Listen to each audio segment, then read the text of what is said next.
Welcome to Manga Talk, the manga podcast where we read a lot of manga all at once. I'm Kyle, the otaku husband, And I'm Matt.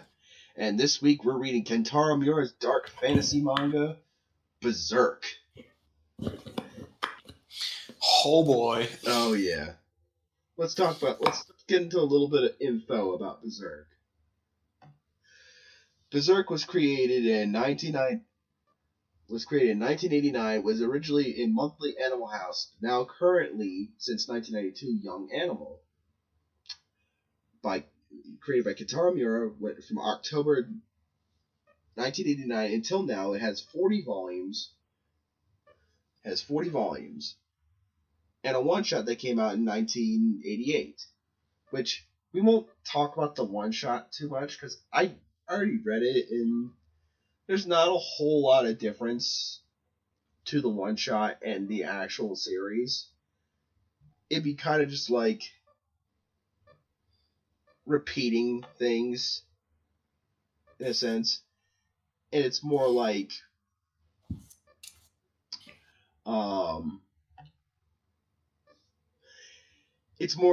just like slight differences in characterization and like design, really. Not a whole big difference. I didn't even bother reading it, so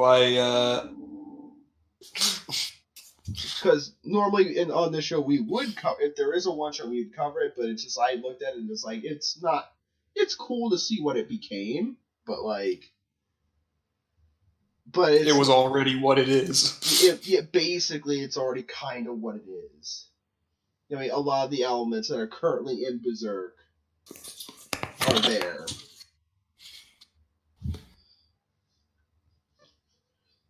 So, and Berserk has the title of most hard to adapt material.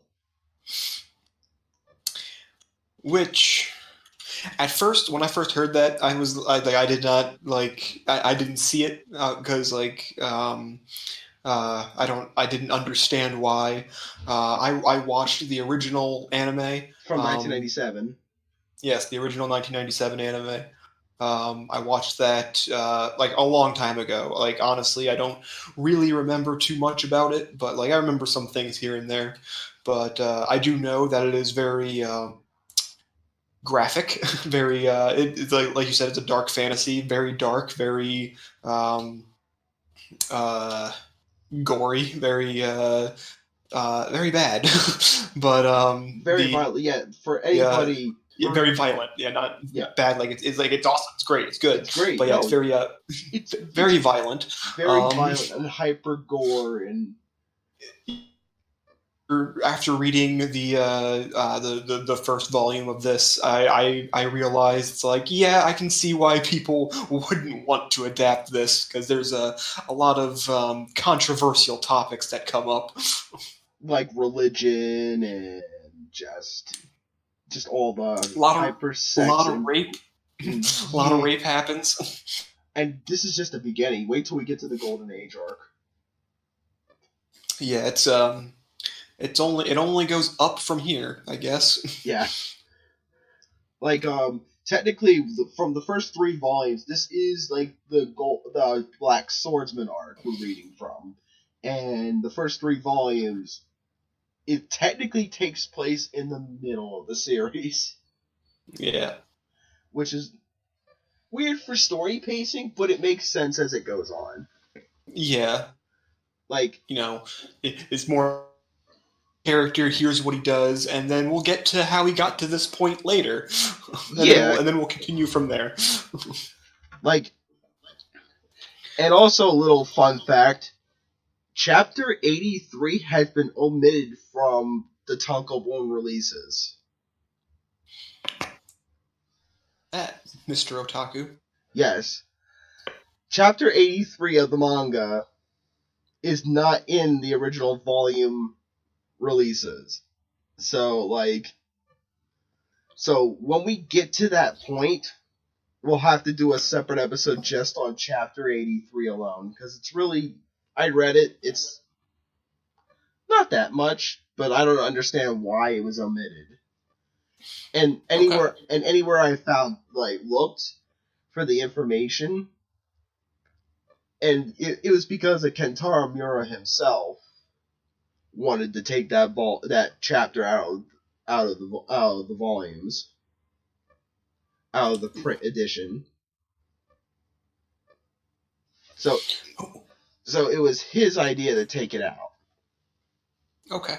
And like I said, my experience with Berserk, I have the first in Japanese. I have the first 6 volumes. I occasionally pick up on it and read it. Yeah, I mean, when I hear like a new chapter's out.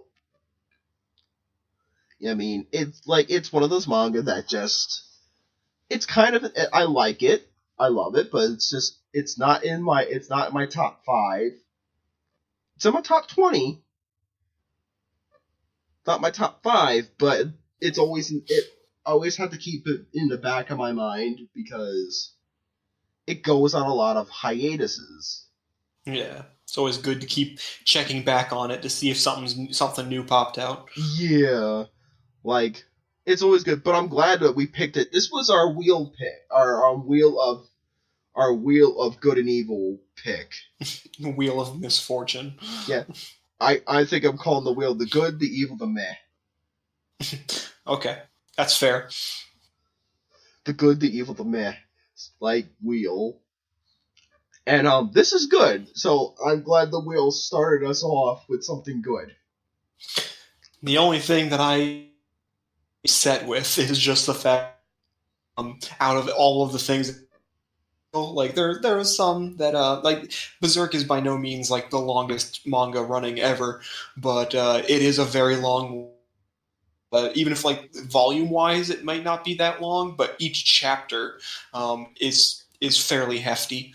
But like we were talking about this earlier, the I expected it to take me longer to get through this volume because of like just how many pages there are, but there aren't very much. There's not a lot. Like there are a lot of pages that are main character guts, whatever you want to call them.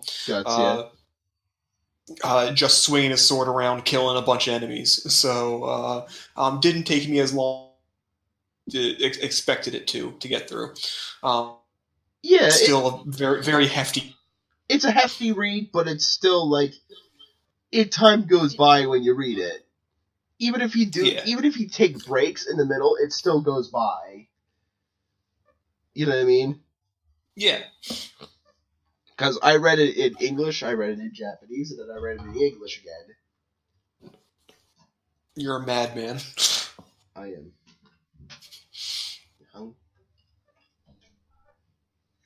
But yeah, let's get into Volume 1 of Berserk. All right, and it opens up with a very beautiful sex scene right off the bat. Oh God. Yeah, but I have to say, first off, the art, even in early Berserk and current Berserk, like it's still like so it's very detailed.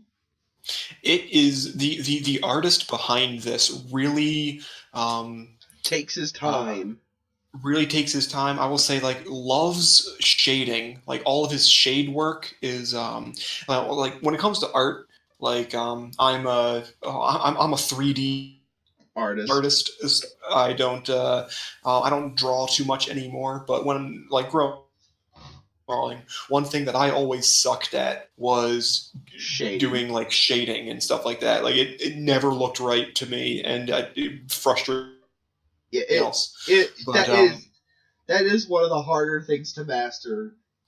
Some people say hands are harder, but no, I think shadings are just a bit harder. I agree with that. Like I can draw a pretty decent hand. I can't shade it for crap. Yeah. But yeah, this artist he definitely has mastered shading, and he loves showing it off.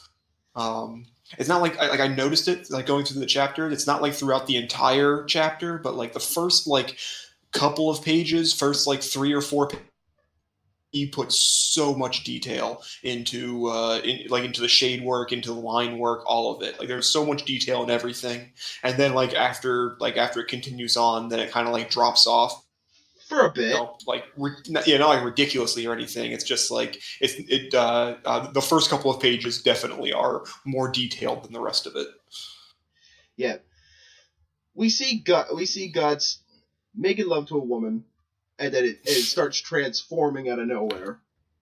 Just straight into a demon. First page, not even a real big build up. Just she's loving it, and she's a demon. There you go. And then also she's saying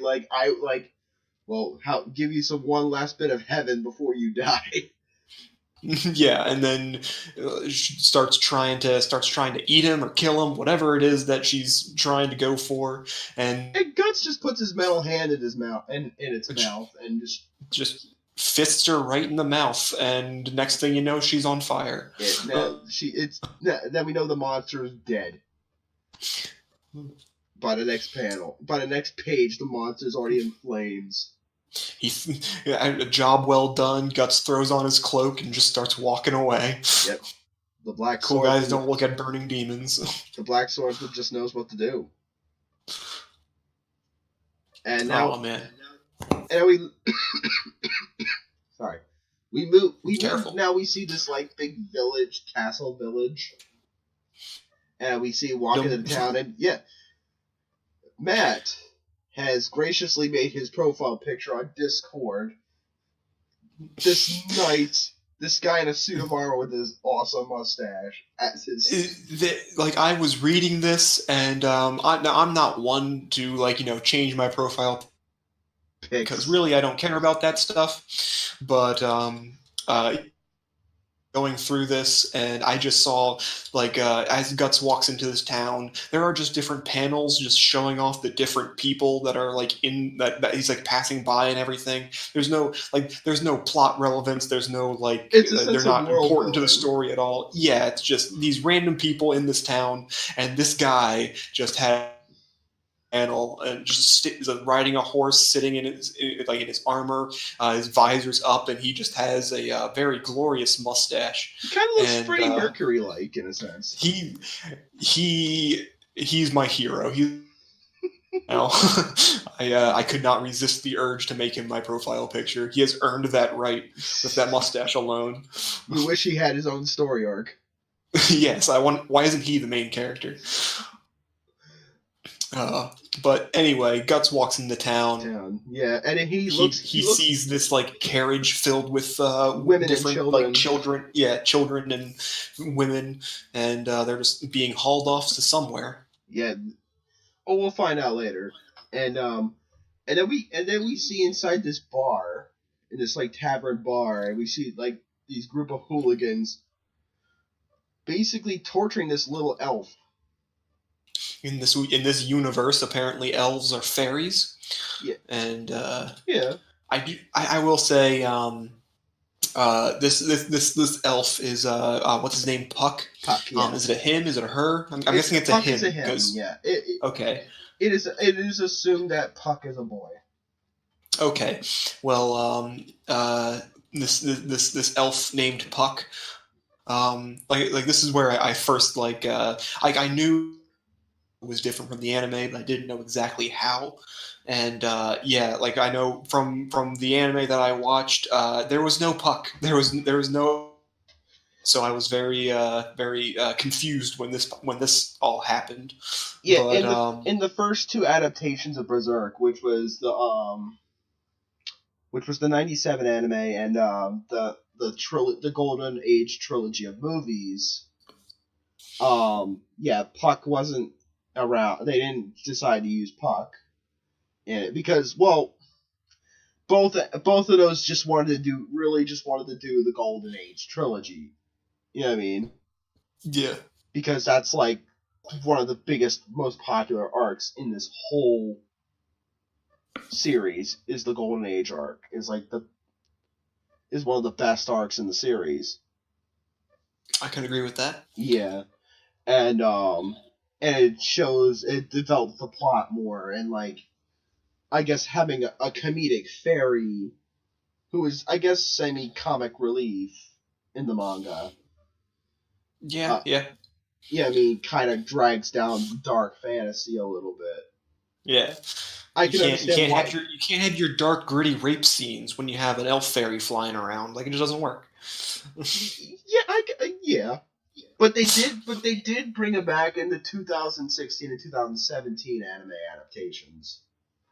I have not watched that, but I have heard it's garbage. So, it's okay, but like, yeah, you can tell that there a lot of people who don't know what they're doing are working on it, and you can just tell. I will say, just like with like looking at like an artistic kind of point of view.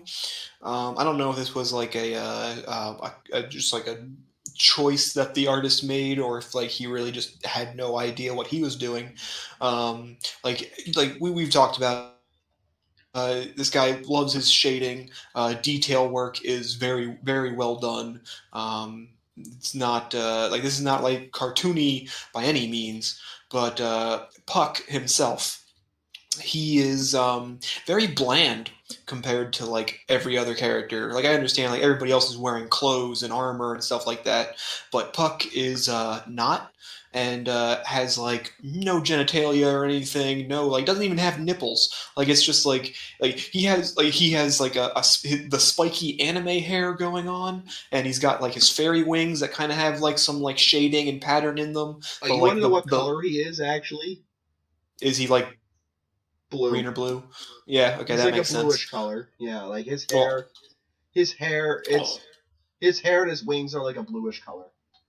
Okay. Well, what I was getting at was just like the rest of his body. Like he's got a belly button. That's about all he's got. Like there's like literally no detail. Like, he's got the human shape going on, and that's about all he's got. And there's more detail in his hair than there is in his entire body, which I think is just odd considering how much detail is in everything else. Well, I think because he's a character, he's comic relief, but he does help out too. And it's just like, I think it's just something to easily draw.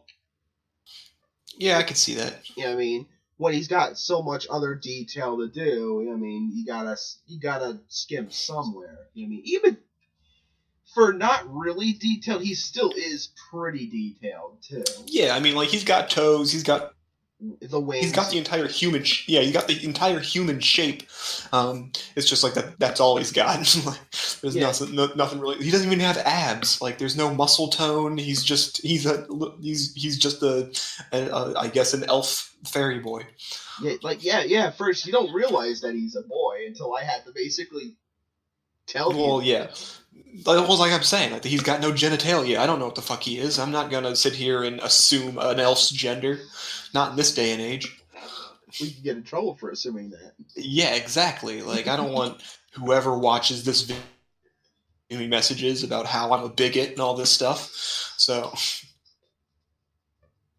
all right. All jokes aside, moving on. All the yucks aside. You see these people throwing knives at this fairy because and it's telling them not to people do. Yeah, you know, what's the point in hitting a target if it moves? Like, yeah, but the people in the background feel sorry for it, but they can't do anything about it. Yeah, I mean they're part of this castle called Coca Castle. Yeah, they're just a bunch of thugs that can do whatever they want. That work for the Lord Mayor. Yeah, I mean, and work for the castles. I mean, they can't do the regular townsfolk can't really do shit about anything that they do. Yeah. I will say this is like probably just like one of my favorite just I guess character introductions in general, because like Guts just like walks into this tavern and he's overhearing the people talking and everything. He just walks straight up to the bar. He just just gives like a I don't know if that's a coin or like a stack of coins. There's no telling what kind of money he gives him. It's just one big shilling, I guess. Yeah, it just kind of gives the barkeep a thing and just says, "I'm going to make a mess of this place a little bit." And the bartender's like, "What are you talking about?" And he just pulls out his crossbow piece that he puts into his like mechanical arm, and just starts killing people. Yeah, yeah. It starts killing people, and like he starts going to town on these thugs. You know what I mean? Like, yeah, it's, like I gotta say, his like it's like a kind of thing, and it's pretty crazy. Like, yeah, it's like shoots so many arrows so fast, and he just and it's just he and has it's, he has a and it's just a crank. yeah, cranks it and just shoots it out. And I will say, like, one thing that I quickly noticed, he really likes shooting people in the eye, but only one eye. Yeah. Oh yeah. Well, he goes for the kill. I mean, Guts is that type of guy. I mean, he doesn't Yeah. fuck around.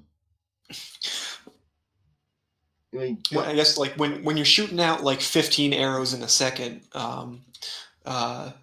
it's just impressive that he always manages to hit at least one eye, only one eye. Yeah.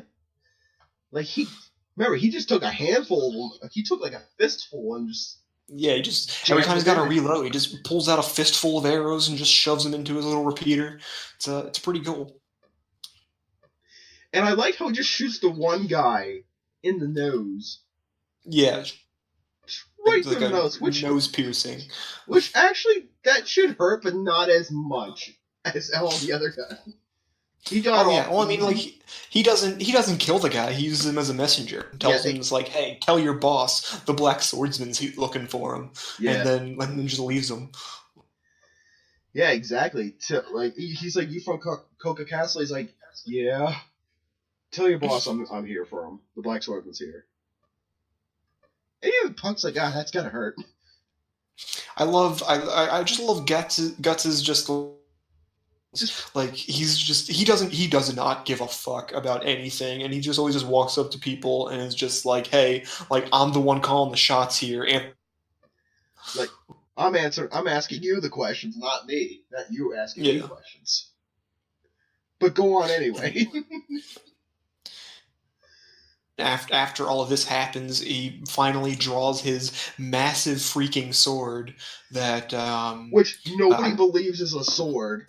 Yeah, I gotta say, like, I think, like, yeah, okay, he's got a cloud sword, like that's what it is. Or I guess it could be considered a bastard. You know what I mean?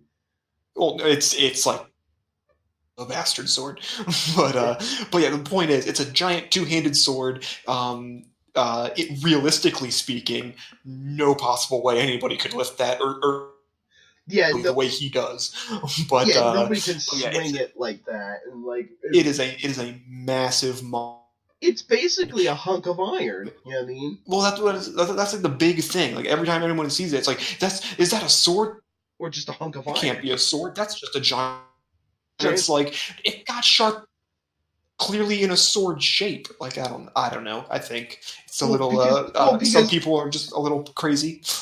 Well, no, because I think because it takes place in medieval Europe, for the most part, in a fantasy medieval Europe. You know what I mean? So people are still used to see like the longer, pointier swords. Yeah. You know what I mean? But I mean, like, it has there's one quote right here where it says that thing is way too big to be called a sword. Like. There's no real length requirement for a sword. A sword is literally just a piece of metal with a sharpened edge on it. Like that's all you need for a sword. As long as it can cut and stab, you're good. Yeah. And he just literally just chops people in half. It cuts through armor. It cuts through weapons. Like it is unstoppable. It just destroys everything. Yeah, literally. Just like when it has blood, it looks like it's just feeding the sword in a sense, like the blood. Yeah, just soaks into it. Yeah, that's cool in design, and even the sword itself. When you see like the screen tone shading of the sword. Yeah. Yeah, I mean, and it still looks really cool. You know what I mean? Yeah, it's honestly it's a very simple design, but like it's badass. Like it just looks so cool. Yeah. And he just leaves Puck there. Well, yeah, it's like he come like the puck's being attacked, assaulted here, and then Guts comes in and basically saves him, and then just leaves, and Puck just comes out to like hey, thanks for like saving me and everything, But you gotta finish the and job, you know. yeah, and then like Guts' whole thing is he wasn't trying to save the fairy, he was just looking for the thugs, so He was looking for thugs mainly to get to Coca Castle. yeah, all the like the puck flies up to him and to him, and Guts is just completely ignoring him, and he tries to like sit on his shoulder, and he just like swats him away. Yeah, literally just shoos him away. Guts has a thing about not wanting people to touch him. Yeah, he's not big on the contact unless it's through his sword. You know, And even a giant army basically shows up to arrest him, and honestly, he not doubt for a moment that he could just take his sword out and slaughter him one fell swoop. But that doesn't happen. He did it because it brought him closer to the castle. I mean, I guess that's true. I mean, he's kind of like strapped up in the torturer's dungeon, and the torturer like whips him, and I just love he's like you're you're just a tough bastard, aren't you? Yeah, like, and Gus doesn't make a single sound, like doesn't even care that he's being tortured, and that's when he just spits blood in his face too. Yeah. And that's when the Pope shows up. No, he's the mayor. Yeah, he clearly looks like a religious figure. But yeah, he shows up and basically tells him, it's like, hey, you just caused a huge. And Guts is just like, you're a and so you're a piece of shit. Like, you just caused all this ruckus. And he's like, you're a piece of shit. I think you're confusing town with yourself, and he just like really for like you can see Guts does have a weird sense of justice. Yeah, like he does.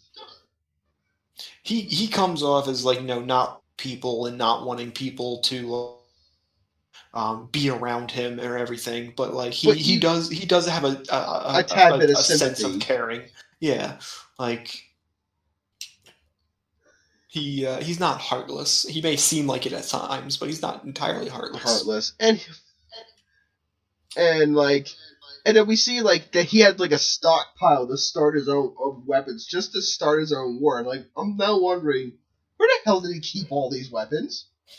He has a lot of throwing daggers that you don't really see at first, but like after they become introduced, then he does like have like a bandolier like around his like I don't know, maybe the author just decided to not draw it in the first place. Yeah, maybe Mr. Miura Sensei just decided not to get it, but just use them as like kind of surprising, kind of like how Batman's utility belt. Yeah, it's out of nowhere. Yeah. Exactly. It's more surprising. And the priest, like you said, the priest, like he just thinks like Guts is basically telling the priest like you're not in it for the town, like you're in it for yourself. And yeah, like you are sending townsfolk to their death just to save yourself. And the mayor gets all mad, kind of has like a mini heart attack or something. I'm not entirely sure what's going on with that. But then he just tells the torturer, like, I don't care. Well, like, don't kill him, but hurt him. Yeah. But no, because he realizes the person that's ruling over this town, that's not the mayor, who's in Coca Castle, is not really human and might have some. He's a demon. Yeah, he's a demon. Like they make all these cute words like he's not human, he's a monster, he's a demon. He's just flat out a demon. He wears snake armor, like he's clearly some kind of monster. Yeah, and that's why I make your dirty deal with him. It's like he's basically he knows very well what it is. Yeah, Guts knows, and And pretty much like he said, he has kind of like a mini heart attack and tells him to torture him, but not kill him, because we still have to hand him over to Coca Castle. Just hurt him. Just have some fun with him. Now, this next scene that like shows up, I don't really entirely understand it. Just for the simple fact that you see this guy sitting here eating food, then you see this suit of armor with the giants. You've seen pictures of it before. That's the guy. That's the guy that everybody's afraid of right now. Yeah, and you see just this guy just sitting at a table. The guy that had his like nose shot through now is wearing this little like reindeer nose cap over top of it. It's like an eye patch for noses. Yeah, and basically the mayor comes in to beg for the city's like life, because he's like, hey, we caught the guy that caused all the trouble. We can have him, spare the town, and it doesn't go. But and the guy basically says exactly what Guts says, but in a different way. Yeah, basically. But what I just don't understand is like it just shows this guy armor at the table eating like his meal or whatever, and then later you see the guy like riding out with like the snake armor and everything like that, and then like he finally reveals himself to be the demon that he actually is, and I'm just a little confused. Like, is like in this scene right here where it's like the guy is sitting there and the armor's next to him, is that just an empty suit of armor that he has like sitting next to him, or are these two different people? No, it's an empty suit of armor. Okay. Yeah, so the guy eating the meal is the guy that wears the armor. Yeah, it's the guy who wears the armor. And yeah, and he basically sees humans as nothing. You know, he doesn't see humans as anything at all, really. Yeah. And we see the Pope guy or the mayor get dragged off by these guards, and we never hear from him again. Never again. Never. Okay, yeah, this is one of those pages that just a fair warning, this website that I'm using anyway to read this manga, there were a couple pages that like didn't load properly for me. So yeah, now it has loaded fine, and I now see that the suit of armor was empty. I was confused by that. Yeah, and then we see Guts. We see Guts just lying around. And okay, let's be fair. He was tortured to the point. Yeah, he's not just lying there because he wants to. And then we see this slug-like thing. This fetus elephant thing going on over here. Fetus demon elephant slug. And it goes. It's very disturbing. Like, I don't know what kind of nightmares the author had to like think up this story, but the demons are quite terrifying. Oh yeah. Oh, you should see later on too. They get even freakier. I can't wait. Oh yeah. But yeah, Guts gets kind of frightened by it. Yeah, he kind of doesn't want it to come near him, and then he realizes that he was dreaming, and actually the fairy came in with the keys to try and... That Puck came in to save him. Yes. And he just still doesn't recognize him. Like, oh yeah, it's you from the tavern. Guts doesn't care. Yeah, he doesn't care about this creature. He doesn't give a flying shit. But this is where you find out that Puck is a magical elf and has the power to heal and feel human emotion, which I'm sure that's going to be important for something. Well, yeah, because like he feels Guts' emotions. Yeah, basically throughout the entire thing, it's just like every time Guts like goes to like attack people or what, Puck feels. he feels sadness, and anger. It's a lot of anger, a lot of sorrow, a lot of evil, dark emotions flowing through this man. Which, I mean, you can just tell he looks like the kind of. I mean, the first thing you see from him is killing a demon. He walks into this tavern and just starts killing people. Like, I would Without immediately batting think, an yeah, eye. this guy's probably got some problems going on. But Yeah, he's I don't know. probably been Maybe through the some medieval world was just filled with people that did that. I don't know. Yeah. Well, then again, this guy, it looks like he's been through some shit to get the way he is. Yeah. I mean, like, he's always got his right eye shut. I'm sure there's a reason for that. Yeah. And he said, we elves, like, he knows that all the elves have certain powers. He has powers to heal wounds, to make people happy, can sense emotions, and all that jazz. That some people believe that he brings, like, that good luck, fortune and everything, but the guy that owns so he doesn't think that's very true. Yeah. Ooh.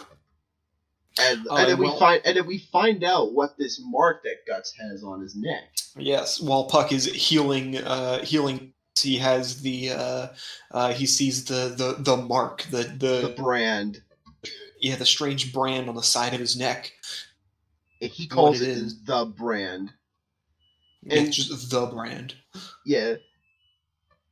And Guts just stops the conversation right there. It says, "You'll find out soon enough." And he's basically said, "I'm gonna this whole village is going down." And I don't care what happens to him. Yeah, basically, I don't give a shit what's gonna go down. Guts has this whole, like, mentality about, like, he's got a mission to do and he's gonna go do it, and anybody that doesn't get out of his way, it's their fault. It's not his problem. Yeah, he's not trying to say. He's not trying to be a hero. He's not trying to save it. Yeah. He's got his own agenda. He's got his own shit to care about. You better stay out of his way, or stay a far away distance away from him. This is one thing that I did want to address, though. Ask you, Master Otaku, master of all things Japanese. What's up? In the anime, the main character is named Guts. Yes, and Guts. Throughout this entire thing, we've been calling him Guts. But right here, when the Puck finally asks Guts what his name is, and it's Gats, as in Gatts. And so I'm just curious, like, is it Guts or is it Gats? It's Guts, but the way in Japanese, it's Guts. Name.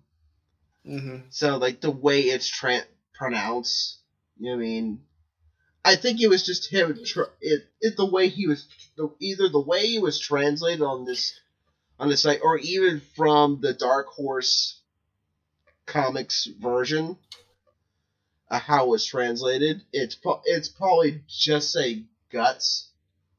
Okay. But, like, maybe it's just a miserror or something like that. Try to go from the Japanese name of it. Okay, that makes pronunciation. Sense. I just wanted to make sure Guts was the actual name. Yeah, it is Guts. It's always been Guts. And and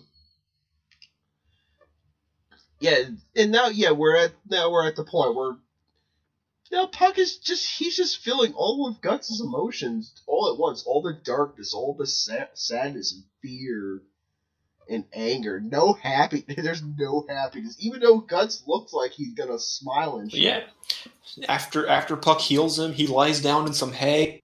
Like, yeah, wait, and shit's gonna go down any minute now. And Puck is, like, he looks very, very happy, very content. But as he's talking, Puck can just, like, feel all of everything. And it's and it's a lot of it's a lot of evil, a lot of darkness swirling around him, and it has something to do with with the brand. Yep. And this is where Puck asks, like, if you don't care why did you save me? And Guts just starts like, I didn't, like, what are you talking about? Like, you're nothing. You're an insect. Like, I didn't save you. Yeah, And then yeah, I Puck didn't gets say all you were sad just and flies you were just away. at the right place at the wrong time, pretty much. Yeah. And then Guts looks at him and sees that Puck is crying, or tears are He welling has up. tears in his eyes, and he looks just before visibly Puck upset. flies away. But I do and like. then Guts is just sitting there like, what was that all about? And it's like, come on, Guts, you're kind of an asshole. Like, he is kind of an asshole, but I do like Puck. Like, when you look at Puck, I do like how he's drawn simply because he can express more. I mean, I think as I was reading the series so far, the first volume, and seeing Puck, I see why, and then I'm thinking now, I see why that he was drawn a little more simple. Because he could be more expressive. I can see that. With a simpler design, can be more expressive in emotion. And, like, even Guts can be expressive, too, but there's not a whole lot of expression to Guts. Yeah. It's either he's smiling or he's brooding. Pretty much about it. Or really pissed off looking. But the important thing out of all of this is the fact that Puck left the keys in the right in the cell. Guts can get out, and then you start seeing his mark starts bleeding. The brand starts bleeding. Yeah, which is kind of terrifying, really.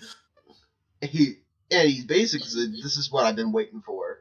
Yeah, it's time now. It's happening. Yeah. And it cuts to Puck flying around outside and seeing everybody engulfed in flames and people dying, and like all these knights in armor, like storming the village, riding in on horses, trampling people, killing people, and then you get a really good shot of the evil king, emperor, lord, demon man, just literally drinking half a person's blood, half a child. Yeah, it is a child's torso that he has impaled on his spear, and he is drinking the blood out. Well, demons gotta eat. Demons gotta be thirsty, I guess. Yeah. All that raided and pillaging. I mean, I gotta say, Berserk, I give out respect to someone that's not afraid to kill children. Too many people are afraid to do that this day and age. Yeah, that's true. You don't see a lot of any media really where, like, when you show a child, like a death of a child, that's not because nobody wants to be known as the thing where you can kill children. Yeah, where that's shown that. Does anyone really care?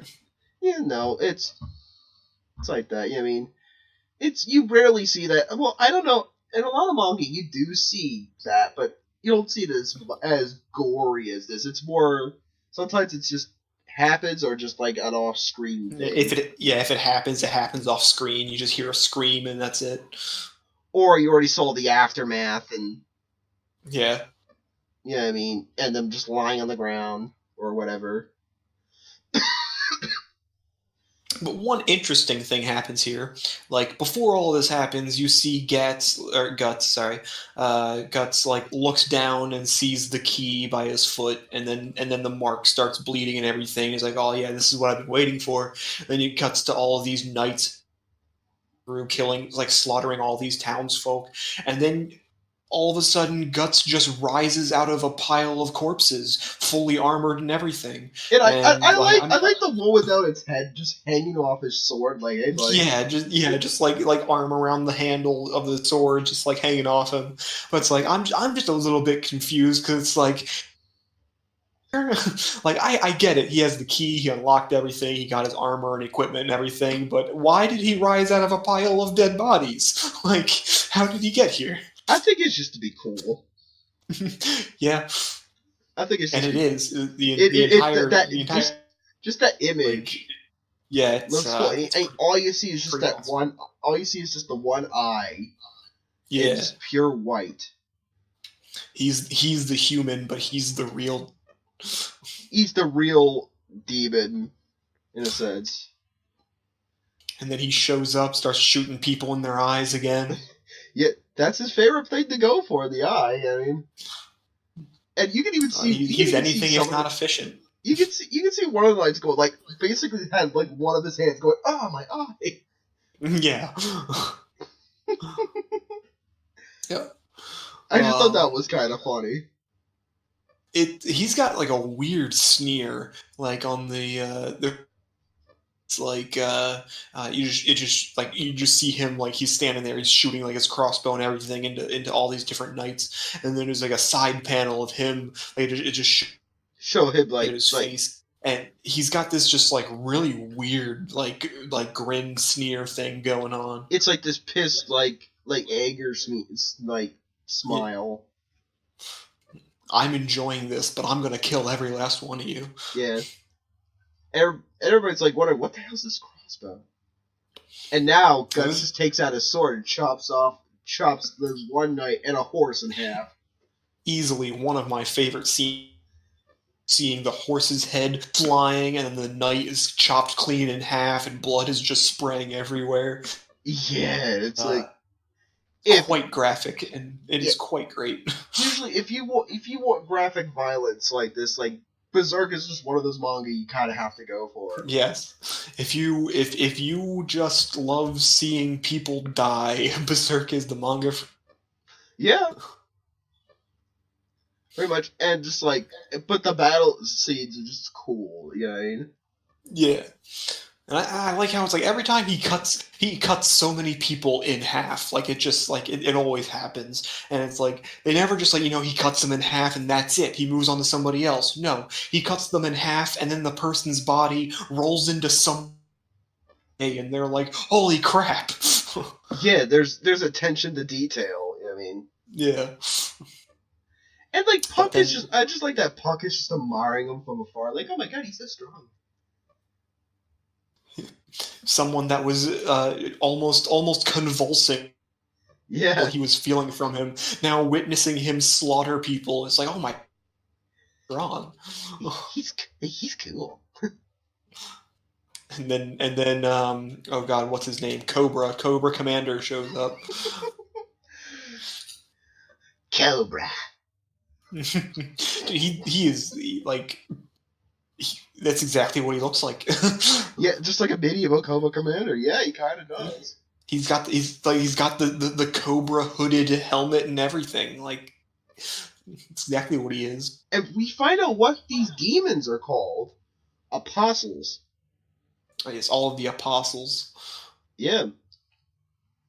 So you're the one who's been he's been saying like you're the one who's been hunting us apostles, and he just thinks like he's like, you know what, no humans can oppose us, and then just like Guts and him just start the showdown.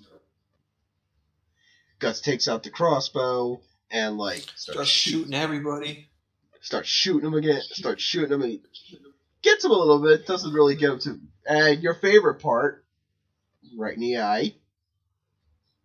I'm looking through this right now, and okay, there's one guy that beats the pattern, but like I was looking through this like all the different people that get an arrow in the eye, and I guess I can't give all the credit to Guts. I guess it's just the animator, the author. He really, or artist. He really likes drawing people with arrows. It's just like with Bleach with arms being cut off. Yeah, the diagonal slash that doesn't kill anybody. Yeah. But despite how much blood is lost in that giant blood geyser that always shoots out. But anyway, and then we see the apostle. Well, I'm just saying, like you see, apostle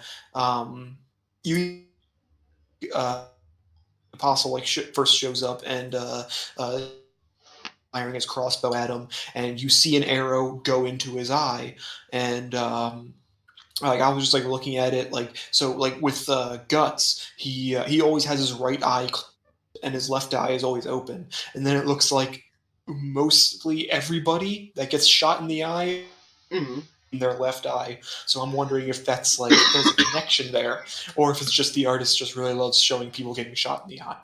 I think it's a little bit of both. I think it's just a little bit of both.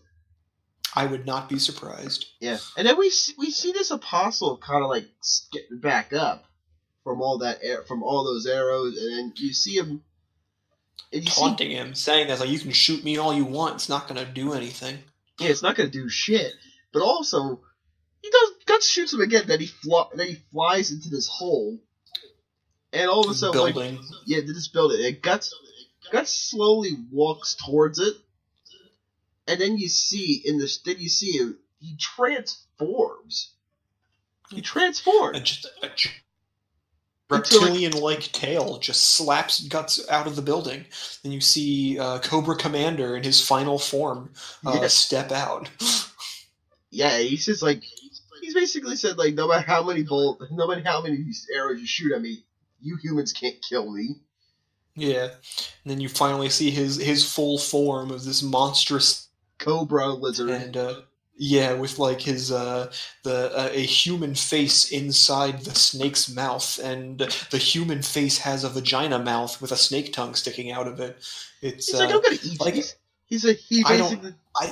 I don't know what nightmares he have to make this shit, but it is quite terrifying.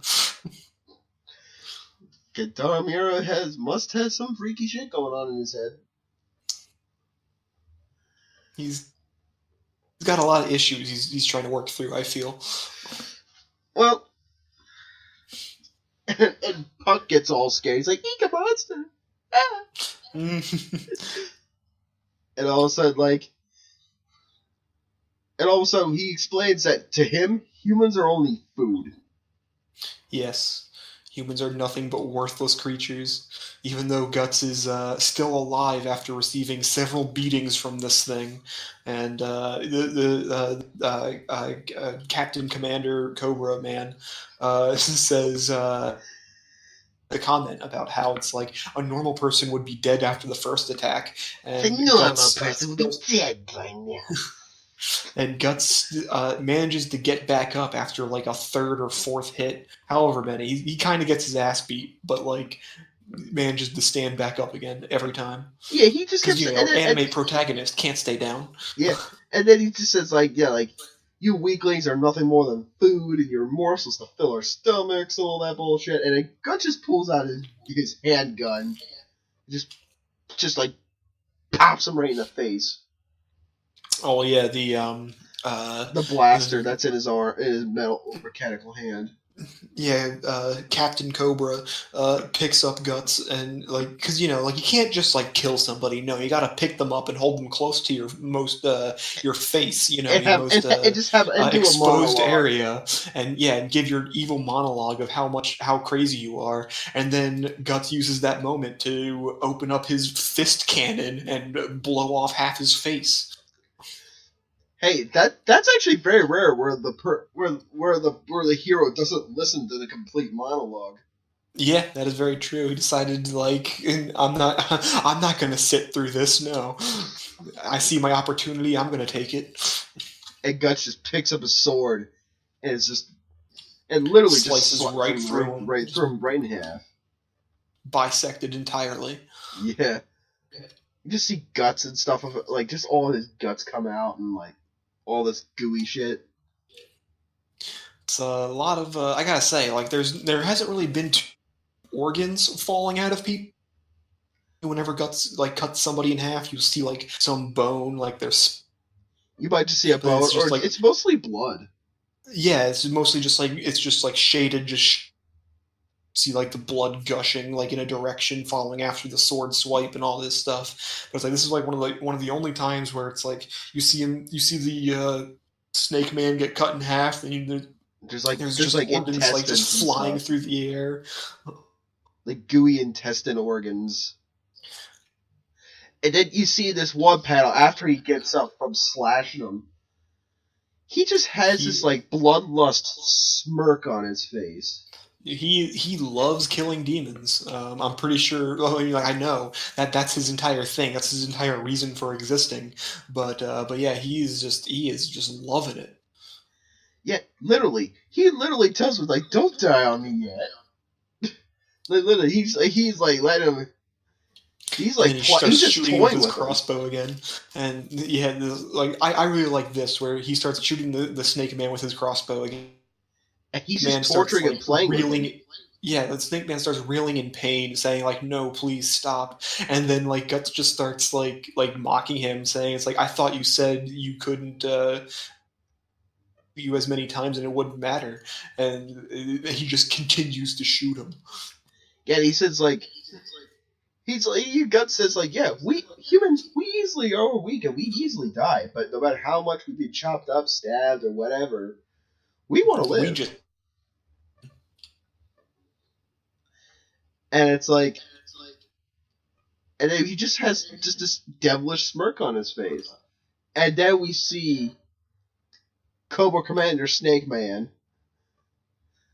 on his deathbed, really, just like he sees the mark of the brand of the sacrifice. Yep, the sacrificial brand. Yep, he sees it, and then Guts decides to just walk away and leave. And then a burning building falls on the Snake Man, and he just starts burning to death. Yeah, and Guts asks about the God Hand. Where are the 5 members of the God Hand? And Snake Man here says, like, he doesn't know about this information. Like, at his level of apostle, I mean, he's not to know this thing. He can't know about it. He's not allowed to speak of it. Because he's lower on the food chain. He's just a lowly Cobra Commander. What can he do? He just says, "Damn G.I. Joe forward my plans." God, the Black Swordsman foiled me again. Cobra. And then he burns to ashes. He starts a burning. Just like that. And he actually begs for his life, too. It's really weird for something like that. I don't know. In all of the anime I've ever watched in my life, it generally, whenever the person that never accepts anybody begging for their life, when they are the ones that are dying, they're the one they are begging for their own life. Yeah, you're right. That's true. But and we see Puck like getting all freaked out. Just all of Guts' raw emotion come flowing through him again. And we just see this cool panel of Guts holding his sword with his black cape in the wind, standing near fire in the background.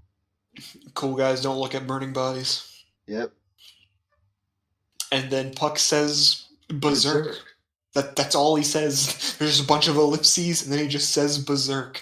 And it's a kind of a weird way to title drop something when there's no real build up to it, but okay.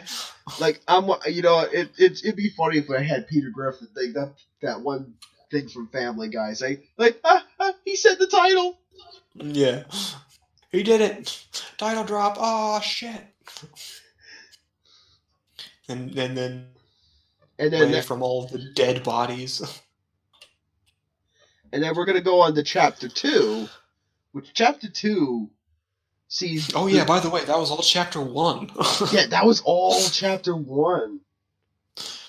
Also, like me, watched the original anime. That was pretty much Episode 1. Yeah, from what I remember from the 97 adaptation, it was they sped things up to get to the Golden Age arc. Yeah, like literally, like the first episode is just him. From what I remember, anyway. Maybe I'm wrong.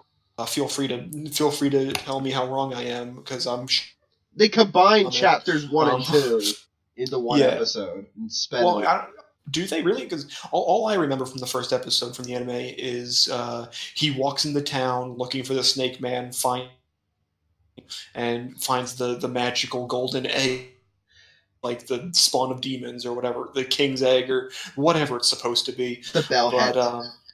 Yeah, and you're talking about the red thing with the nose and an eyes on it, right? It's like a like a weird like egg shaped thing. It's got like an eye and a mouth on it, and it's supposed to be the bellhead. Yeah, it's called the bellhead. I think they in the anime, I think, but it's like, or maybe they call it by like a different name, like as well as Bellhead. All I know is that it's like it's the wherever the egg goes, it like demons want it. Demons, Yeah. and like, and so Guts is looking for it as well, and then. And in the anime, the Snake Man has it, and then Guts kills him and takes it. In the manga, like, they draw out the finding of the into the first chapter, and then the Bell Hat isn't even with him. Yeah, Guts finds out something later on, but actually within the 97 anime, instead of saving Puck, he actually saves somebody that appears in chapter 2. Actually, in the 97. Yep. We see now in chapter 2, or as it's called 0B. Sometimes it's called, because it's still technically it's weird how the chapter. I'm just gonna call it chapter 2. I'm regardless of what you call it. So yeah, but we see Guts in the forest, and you hear somebody say, "You can't escape us." You see him fighting another demon. And this is what I was talking about before, where it's like the first couple of pages are always just like really detailed and shaded. Like he's walking through and it's like everything is black. Like it's pretty intense, pretty scary. Yeah, and when you see color pages too, and it's like things that are in color, it's amazing too. Like the Berserk is just one of those manga that always looks great in color. Yep. This is something that I think is pretty crazy, where it's just the author really likes showing off the fact that he does that he's mastered the art of shading. The next couple of pages where you just see there's a shot of Guts standing in woods with his hand on ghost demons are swirling around him, and there's another panel where there's a white bird silhouette flying over mountain, and then you see another one of Puck just kind of sitting on a tree or something like that. He's riding on the bird. Yeah, he's riding it's like a pigeon or whatever it is, some kind of bird that Puck's flying on. But it's these couple of panels, little to no line work at all. It's the entire thing is done entirely with just shading, and it looks like it's done in pastels and watercolors. Yeah. That maybe was used. You know what I mean? Yeah, paints, pastels, and watercolors. You know what I mean? That's what I'm thinking. These early 80s, these late 80s, early 90s pages. You know what I mean?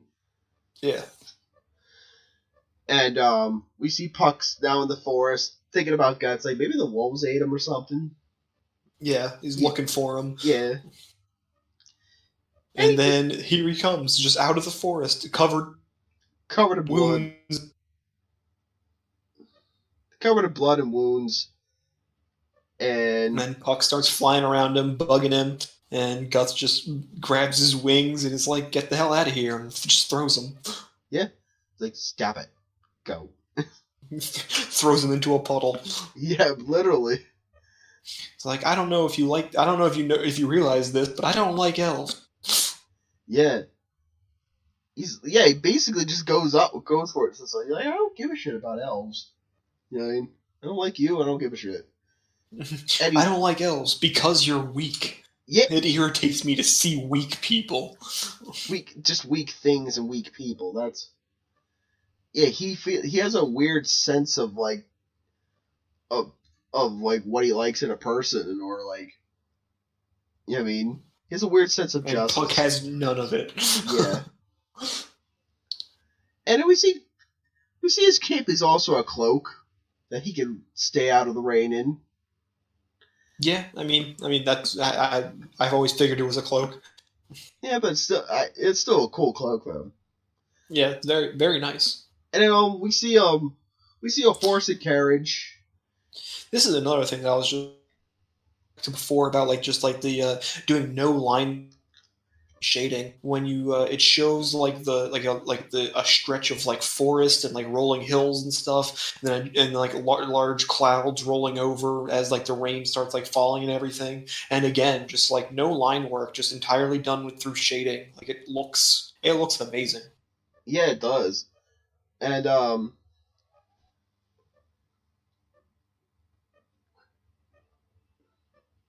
and yeah, we see Guts with the horse-drawn carriage, and this person asks if he needs a ride. You know what I mean? Help him get out of the rain and everything. This is where you start seeing Guts kind of has like a human side where like the guy's like hey man, like just like get in the carriage, hitch a ride with us, like we'll get you out of the rain and everything. And Guts is saying like nah man, like I'm being chased by evil spirits, like you don't want me with you. He's bad mojo, you don't want to be near me. Yeah. But then it turns out this man driving the carriage, he's a priest. And he's saying it's like, oh, evil spirits, that's nonsense. I believe in God. That's another joke that comes up later. Yeah. But he says like he's got one other passenger. It's him and his like daughter. Or actually, niece, nephew thing. It's his daughter, and that's actually who he saves in the 1997 adaptation. I do not remember her at all, actually. Yeah, that's who he saves in the 1997 adaptation. Okay. Well, the important thing to take away from this is that the other passenger on the carriage is Puck, the fairy. Yeah, it's Puck, the elf fairy. Because Guts can travel across the world all he wants. He can't escape the fairy. He's bound to it now. Yeah, and Guts is like, like all right, why not? Like, don't care what happens to them. You know what I mean? It's not my fault. They die. If they die, they die. It's not me. I didn't do this. They brought it on themselves. I said no. They forced my hand. Yeah. And Puck is just basically telling him, like, you don't have no right to complain. I was here first, and blah, blah, blah. Guts just throws his towel on him. Shut up. Yeah, pretty much. Shut your fairy. Now, this is a something that I thought was kind of weird. Skip ahead here a little bit, looking for the exact part where it happens, and I'm still scrolling, and goddamn, this is longer than I thought. Oh, is it where the dream sequence? It's after the dreams. Like, I'm not like skipping. Like I'm not trying to skip anything. I'm just trying to look for the chick's name. Colette. Colette. Yeah, it's a Colette. Yes, her name is Colette. You don't find out about that for a very long time. Like.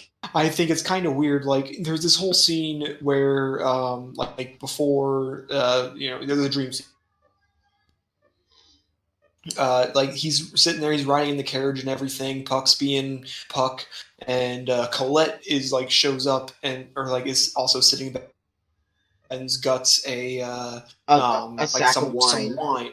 Yeah, some wine and everything, and they're talking, they're getting to know each other. They ask about the giant thing behind him that couldn't possibly be a sword. Is it a grill?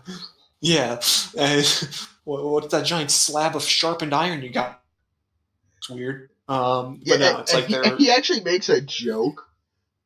Like, I use it for cooking. Yeah. But yeah, it's like there's like all this like talking and engagement and all that happening, and you don't know anybody's name. Like Guts and Puck, and and the priest is just the priest. You don't know the priest's name. You don't know Colette's name. Like it's I thought that was kind of weird. Yeah, like, and we find a little background information that like his nephew was like kind of like Guts. You know what I mean? Yeah, everybody thinks Guts is a mercenary. Like that's kind of like he gets off of him, and he's like he doesn't deny it. He is, but he hunts demons. So like whenever everybody says like, "Are you a mercenary?" and he's kind of like, "Yeah, something like that." And we find out about like this happened like 5 years ago, and like. He died the way he lived, Yeah. And that's what like the priest is kind of saying, like, I don't like, kill For money. for a living, and yeah, and stuff like that.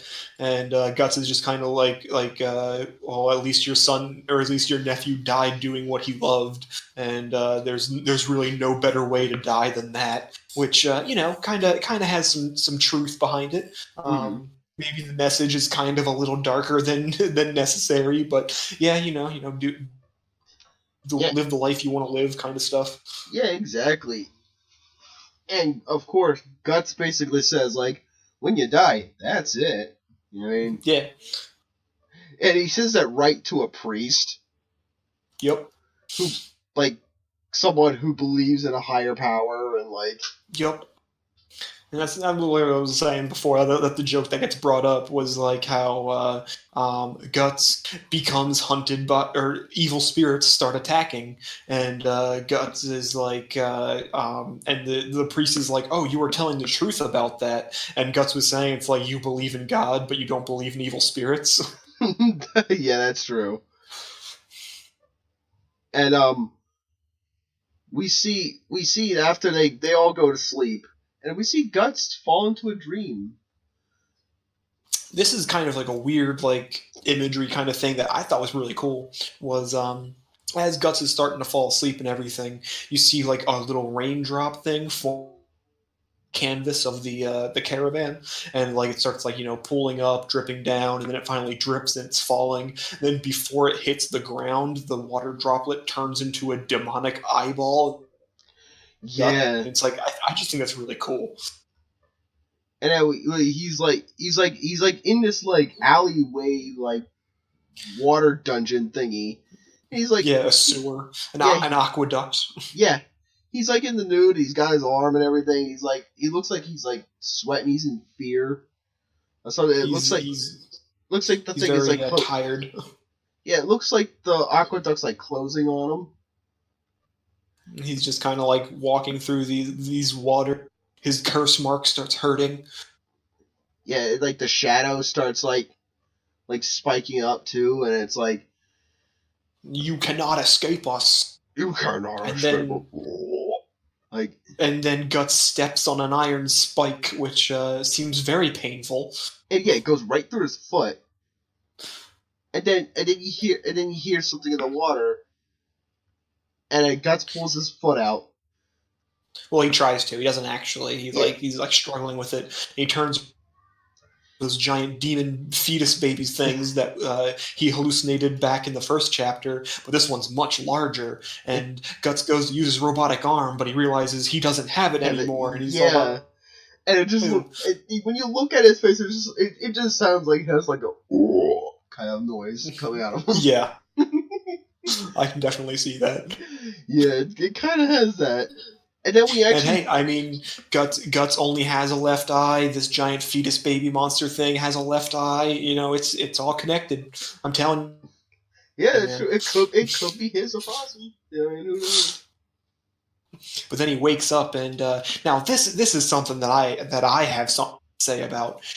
Guts wakes up, and there's this like weird tentacle like demon monster thing trying to like get at him, and Guts pulls out a knife and stabs it and throws it away and everything. It lands right next to Puck. Yeah, it's this weird like beholder like monster. It's like this squid thingy.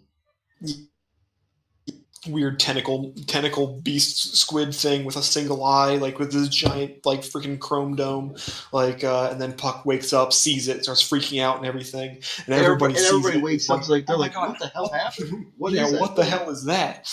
It's like they're evil spirits. Explains. They're evil spirits. Guts explains that's an incubus, which is an evil people nightmares and feeds off the fear that result. That is incorrect.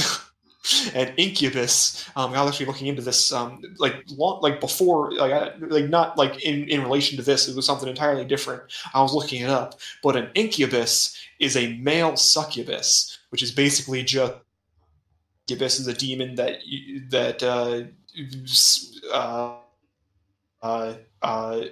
tries to like seduce men and stuff like that. And incubus is just the male version of it. Women, yeah.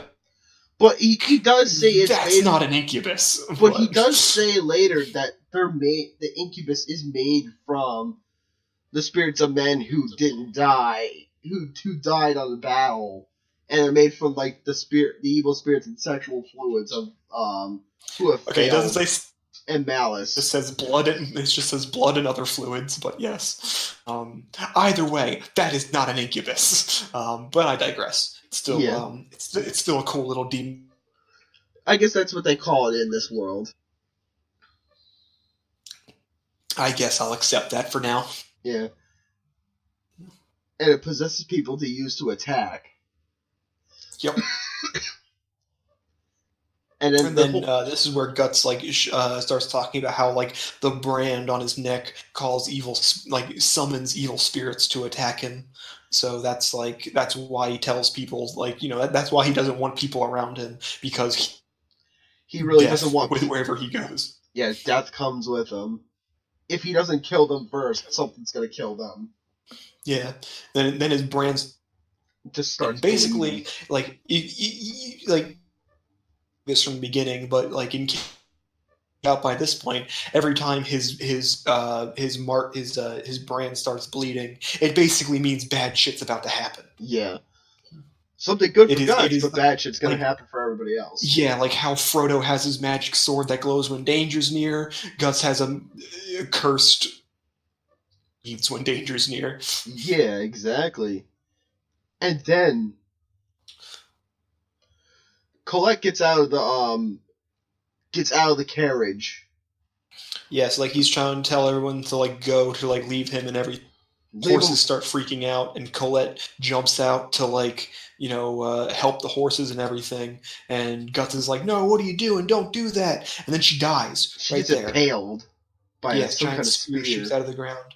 And this is where you find out that her name is Colette, because the priest sees her dead and everything, and the priest shouts Colette, and it's like, that's it. This is what 28 into this. Now you know her name. Yeah, and now we see all these like zombie skeleton soldiers come out of the ground, and Guts has to fight all. Yeah, Guts starts fighting them all, throwing knives, using his crossbow, pulls out his sword, starts slashing them all down, slicing and dicing, and making Julian French fries out of these skeleton soldiers. And he says, and Puck's like, "You're gonna get killed up there." And he's like, Guts is like, "It comes with the territory." This is what he does. This is his job. This is his job. This is his. And then we see him keep slicing and dicing.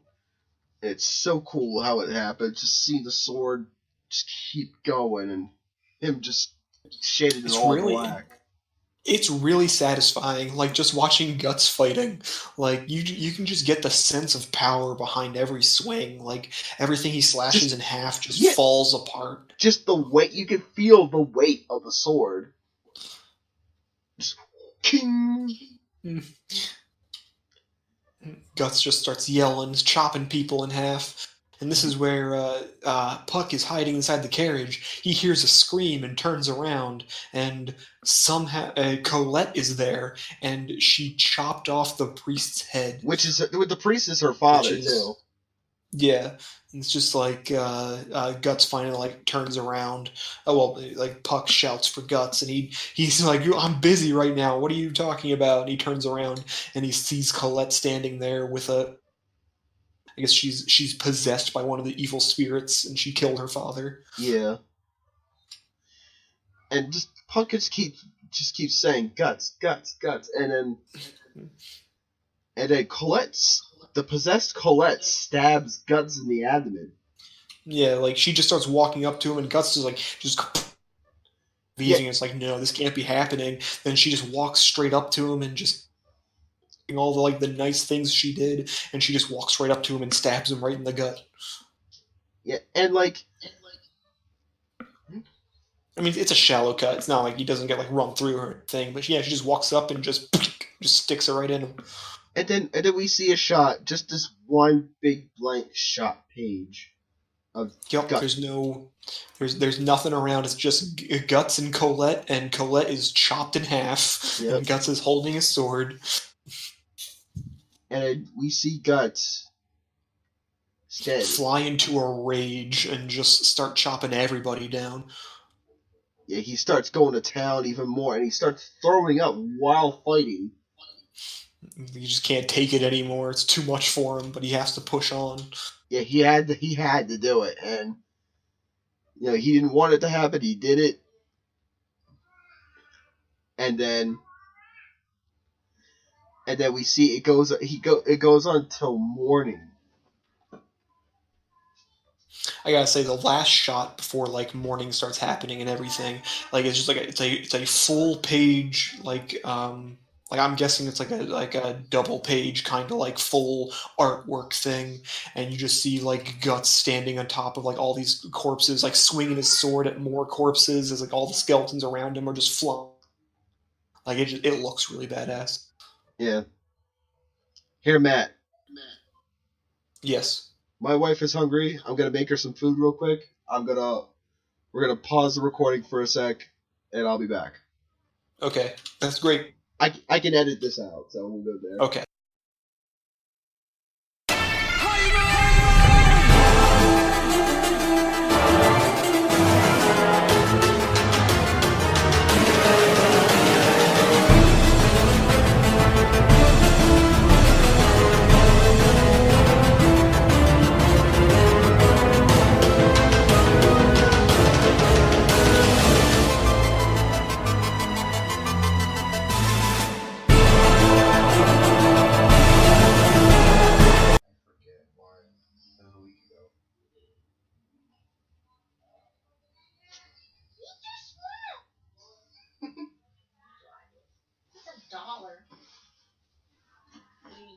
Yeah.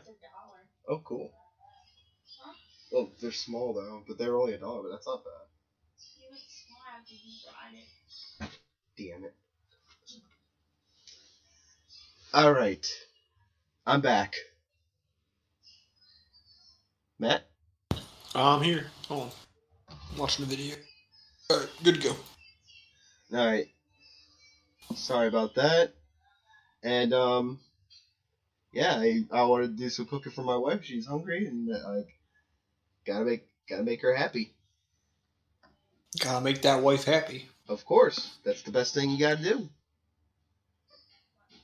Gotta make my That's wife something happy. that Guts doesn't know anything about. Yeah. Happy wife, happy life. Yeah, happy wife, happy life. My wife says, and yeah, that is exactly what Guts doesn't know about. But speaking of Guts, we see Puck looking all scared, Looking all sad. Looking all sad and scared, and just we see this because the fight went on until the break of dawn. See Guts leaning against his sword, exhausted. Yeah, scared, too, because he can see all the souls coming out of the skeletons too. Yeah. They rise up, they look right at him. Yeah. And then they vanish in the morning light. And they said it looks like it's all over for now. And you can see Guts does have humanity in him. He feels bad for Colette. Decapitated body. Well, severed, bisected body. Of Colette. Yeah, I mean, it's not his fault. Like Puck said, it's not his fault. And then Guts, I guess Guts is it's one of those things where it's he's trying to convince himself of it or something. Yeah. As soon as Puck says that, he just busts out laughing and is like, yeah, you're right, they were weak, that's why they died, it's not my fault. Yep. Yeah, they said they can't live their lives freely, they're better off dead. Yep. And he calls himself a walking disaster. the destruction that. Yeah, and it's and he makes an analogy about ants, you can't worry about crushing ants when you walk, and then they look up to the sky and they hear from the trees. The trees start telling them that he can't escape. this ominous voices. It sounds like it's coming from the trees, but he looks up to this, and then these ominous voices start talking. Clearly, the trees. All trees are demons.